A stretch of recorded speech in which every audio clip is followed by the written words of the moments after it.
Ladies and gentlemen, my name is Total Biscuit for CynicalBrit.com and YouTube.com/TotalHalibut. I'm here with Todd Harris from Hi-Res Studios to talk about their upcoming MOBA title, Smite. Welcome to the show. Thanks very much. Pleasure to be here. No problem whatsoever. Now, we just had the chance to play Smite behind closed doors, and it is a little bit different. So I think the first question I want to give you is, why choose third-person perspective as opposed to the usual isometric? Yeah, that's a great question. So for fans of other MOBA games, they'll recognize a lot of the metagame concepts in Smite. There's lanes, there's minions, there's towers. It's 5 versus 5. But we wanted to make a different type of game. Yeah. And as you know, with Global Agenda, we had a third-person view. We had action sort of commands. And so really we thought that introducing that third-person view would really change the gameplay. So ganking is completely different when I'm focused on you, and you and your teammate proved when you work the combination on your enemy team. So the third-person perspective, the metagame's the same, but the in-game tactics and combat completely different. You're right there in the action, in the battlefield instead of above the battle. So yeah, and as far as I can tell, looking at the abilities that I had, I was pretty much using entirely skill shot-based abilities. So I was aiming everything, including my auto attacks. That's right, yeah. Aiming definitely comes into the game, so there's very few things akin to a tab target. Everything is much more like a skill shot. So with your melee auto attacks, you're orienting towards the enemy player and landing attacks. There's a lot of ground targeting, and then there's some ranged skill shot-like attacks as well. Yeah, absolutely. I was actually playing a champion by the name of Anubis. That's right. Which had various skill shots, including a nice line bandage.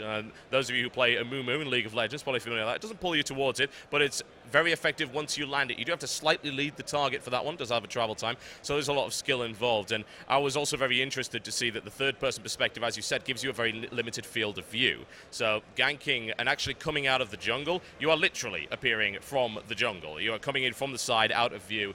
So it's very interesting. It's very destructive in that regard. So I assume that was really the biggest thing that you wanted to put into the game to try and differentiate it from the rest of them. That's right, yeah. The awareness as far as around your player is completely different, and map awareness as well. You can't simply click on anywhere in the map and get a glimpse of the battlefield. So communication, as you were doing with your teammate, you know, when someone goes MIA, that's very important because they can really completely surprise you, gank you, as you guys were doing quite well today.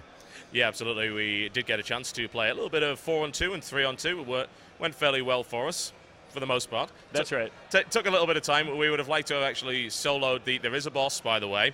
You'll be impressed when you see it. I don't want to give it too much away. I believe you're actually going to show this game for the first time to the public at PAX. That's right, yeah. Here at Gamescom is the first time we're showing it outside the studio, behind closed doors, and then at PAX next week we'll be revealing it to the public, so we're pretty excited about that. Yep. I've got to say, I got chills when I saw that boss actually appear. That is something. It really, really is. That's obviously another advantage that you get from being in third person is actually a sense of scale. That's right, yeah. We have numerous, camps and creeps in the jungle that give you various degrees and buffs, and including the yet-to-be-revealed boss, which really takes a team fight to take him down. Yes, it does. It is awesome. Just keep an eye on the PAX coverage, guys. You're going to want to see it. And there was something else new I noticed as well, is that instead of a tower guarding your base, you actually have a living, breathing guardian. Yeah, again, it's just another nod to action gaming, I suppose, and where we really use the perspective. So there is a guardian. You can reveal, I think you guys were fighting the side with towering minotaurs.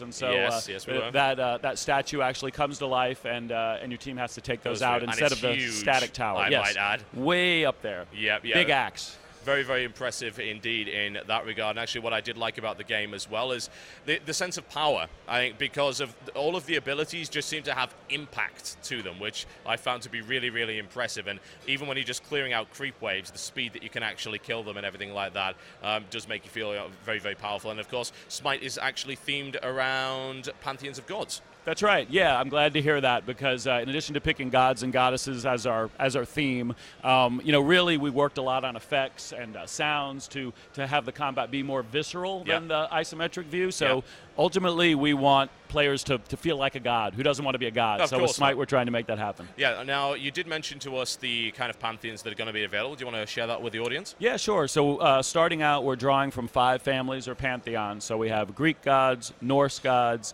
Hindu or Indian gods, Chinese, and Egyptian. And in the build that we played today and what we're going to be taking to PAX, there's 9 representative gods, but we plan on launching with 30 gods, so 6 from each of those 5 families. And then we'll continue to release gods frequently after that. Yeah, now the business model of the game is kind of the standard free-to-play MOBA model at the moment. That's right, free-to-play and no pay-to-win. So if you can unlock playable gods through gameplay, but you can buy them directly a la carte. You can earn them through gameplay. You can buy boosts to progress faster, and of course cosmetic skins. So the model that folks are generally accustomed to. Yeah, absolutely accustomed to, and as far as I'm concerned, is one of the fairest models available at the moment. Yeah, as gamers, we really like that model. We believe in balanced games. That's really the high-res approach with all of our free-to-play games. So.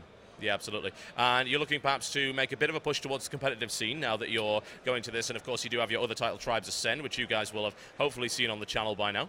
Yeah, that's right. So really, you know, we kind of see our niche as AAA free-to-play games. So all of our games are Unreal 3 based, very high production values, and balanced towards competitive play. So balanced from a game design, not pay to win, and gradually adding more and more features to support competitive play, league play, tournament play, that sort of thing. Yeah, do you foresee Smite going down the lines of esports with spectators and, of course, maybe perhaps some kind of overhead view for commentators? Yeah, that's certainly on the long-term roadmap. So, you know, our first priority is make it fun and accessible for pub play, but then will be kind of ranked play with ELO ratings and that sort of thing, and then more and more features that support competitive play, including, you know, shoutcasting, esports sort of commentary. Always nice. We like those kind of features. I mean, we do. We absolutely do.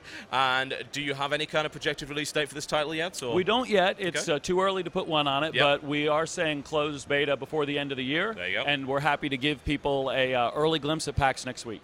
Okay, folks, keep an eye on PAX. And Todd, thanks a lot for talking to us today. Ladies and gentlemen, keep an eye on Smite, a forthcoming third-person skill-based MOBA game from Hi-Res Studios, the guys that brought you Global Agenda and are bringing you the wonderful Tribes Ascend. My name has been Total Biscuit, and I'll see you next time.